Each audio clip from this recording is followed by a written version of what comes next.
Righty, well, I went to an ICLEI conference in Germany back in 2000 when I was working for the Institute for Sustainable Communities in Vermont. At that time, I was the Community Action Director there, so I was there to speak at the ICLEI conference about the work we were doing developing sustainable cities. And I noticed that the Earth Charter was another item at this conference, so I went to that session and met Stephen Rockefeller and heard the progress that the Earth Charter had made. The interesting thing for me, having just finished a big project in the city of Burlington, Vermont, working on a long-term sustainability plan, was how closely the results that we had from our planning, which involved hundreds of people throughout the city of Burlington, was to the results that the Earth Charter had when they worked all around the world with people from all walks of life. The fact that the two matched so well struck me as maybe a deeper truth about the work that the Earth Charter was doing and human society. So I talked to Stephen about that. And the next day we went to the church in Wittenberg where Martin Luther tacked the theses on the door complaining about the Catholic Church triggering the Protestant Reformation back in the 1500s. And the Earth Charter was introduced to the cities from all over the world that were members of ICLEI. Now, ICLEI back then stood for the International Council of Local Environmental Initiatives. It was a network of cities that got together annually and in different countries to work on environmental projects. Now, the presentation on the Earth Charter in the church was intentional because they meant for it to be a new paradigm, to really change the way that we looked at how the world worked. And at the time, since I was in divinity school and studying Martin Luther's work, it was meaningful for me. I thought, this is really true. This is amazing. And as I was leaving the conference, I remember it vividly. I was on the train tracks heading out to the airport.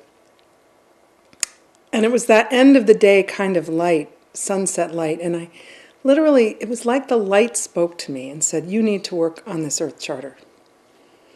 Oh, okay. So I went back home, not knowing exactly what that meant.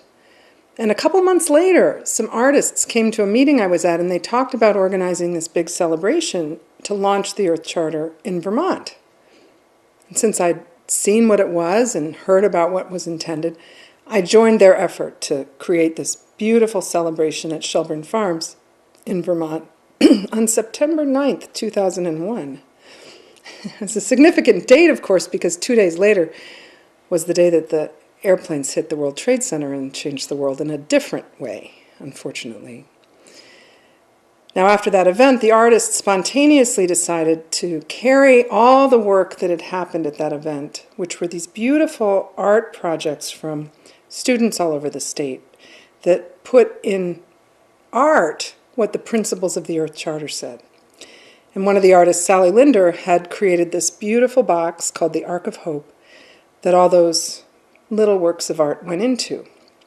So they decided to carry the Ark of Hope to the United Nations after the World Trade Center disaster as a way of saying, we can't respond to this disaster by more violence and more war. We need to figure out how to make it work for peace.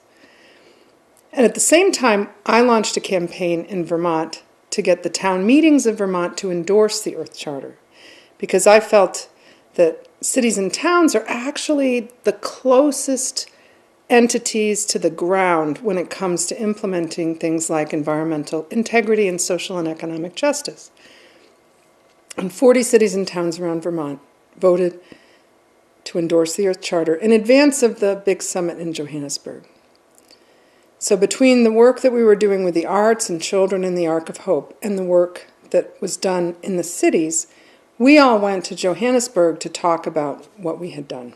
It took about 2 months to walk the Ark of Hope from Shelburne Farms, which is up in northern Vermont, all the way down to the United Nations. And they sailed the last bit of the journey on the Hudson River sloop Clearwater, which was a boat that our folk legend, Pete Seeger, developed as a way of cleaning up the Hudson River. And then we walked it into the UN as part of the preparatory conference, or PrepCom 1, for the Johannesburg Summit. We put all the Temenos books on display. There were some really pretty pictures there. And talk to the delegates as they came about how important it was for the Earth Charter to be adopted by the United Nations so it would form the soft law that governs international relations. We were all very excited about that because, of course, without the Earth Charter, we're still in the world where things like world trade agreements dominate the way the law is enacted on the international level. And that doesn't tend to take the environment or humanity into account, unfortunately. The interests of the corporations and their profits are what's driving international law right now. Anyway, that's how I learned about the Earth Charter and what we did initially to celebrate it and to take it in. The artists' work was interesting because they felt, and I've experienced this myself, that people needed to really interact with the principles rather than just reading them. So they got them to draw these beautiful pictures about the principles as a way of expressing what ones meant a lot to them. And so a lot of children around Vermont were exposed to the Earth Charter through that project. So at the Johannesburg Summit, the same theme, really, of the work we did with the children and the work we did with the cities continued. We worked with a city outside of Johannesburg with children there to walk the Ark of Hope into the summit. And we had a side event at the summit where the children of Diepsloot talked about why they really needed sustainable development. And it wasn't because they thought that their local river needed cleaning up. It was because of the social and economic justice issues that they saw. And I think that made a really clear connection for a lot of people between that important link between environmental integrity and social and economic justice. You know, young girls talked about how friends of theirs were raped and the police wouldn't show up for some time, about how their parents died of AIDS and their children, younger siblings, were left in their care. It was a really difficult time. And I remember listening to the children talk, looking around the room of UN delegates and seeing a lot of people in tears, just hearing their experience. Meanwhile, there was a companion summit on local communities that's typically organized under these UN summits. And at that time, that summit was organized by the International Union of Local Authorities, or IULA, with assistance from ICLEI, again, the same city organization that presented the Earth Charter in Wittenberg. And our efforts were to try and get them to adopt the Earth Charter as part of their political statement coming out of Johannesburg. ICLEI had already adopted it in Wittenberg, but their adoption was really like, well, we're going to try to get our member cities to pay attention to this. In Johannesburg, the tone was more, we want the world to pay attention to this. So we're going to put it on our political agenda. Now, there was some competition, I remember, from other things that had been going on, like the Melbourne Principles and other things that cities thought would be the framework for their work internationally. But the Earth Charter basically was the one that they eventually adopted. And it wasn't because of the lack of work on our part. We worked really hard with all the delegates there to try and get them to understand how important the Earth Charter was. And coming out of that, I felt that for cities to take it seriously and really be able to work with it, they needed a methodology to follow, to do the planning to incorporate the Earth Charter principles. And that gave birth to both the organization that I run now, called Global Community Initiatives, and the EarthCAT process.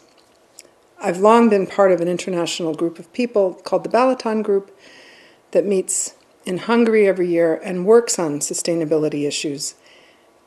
That meeting occurred right after the Johannesburg Summit.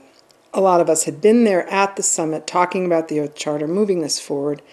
And so we all came together at that meeting and said, let's set up an organization that's specifically designed to help promote sustainability in cities in both the global north and the global south. Now, in the global south, the work we had done with the children of Diepsloot was actually some of the driving motivation, because we could see the need for sustainable development in poor communities that would help lift people up out of poverty and help them understand those principles of the Earth Charter in that way. And in the global north, We saw the need for cities to use the Earth Charter in their infrastructure planning and master planning so that their city constitutions would effectively implement the principles of the Earth Charter as they move forward as city governments. Not to say that cities in the South didn't need it as well, but we just saw those two focal points as a good way to start. So we developed a project in Diepsloot where we trained the young people there to repair bicycles. We worked with them as stakeholders in the process, so they chose the bicycle project as something that they thought would help make their lives more sustainable. It just didn't feel right to me to fly in, do this summit, work with these children, then fly out and disappear. And so I was actually working in the city of Diepsloot for 8 years after the summit on that project until I finally transferred it to the young people themselves, and they continued to run it on their own. But we shipped bicycles in from other countries that needed repair with all the parts. We brought trainers in from the United States to help train them how to repair the bicycles. And so they were selling bicycles. They were running an Earn a Bike program where the children would learn how to repair bicycles and then earn a bike in the process of getting that vocational training.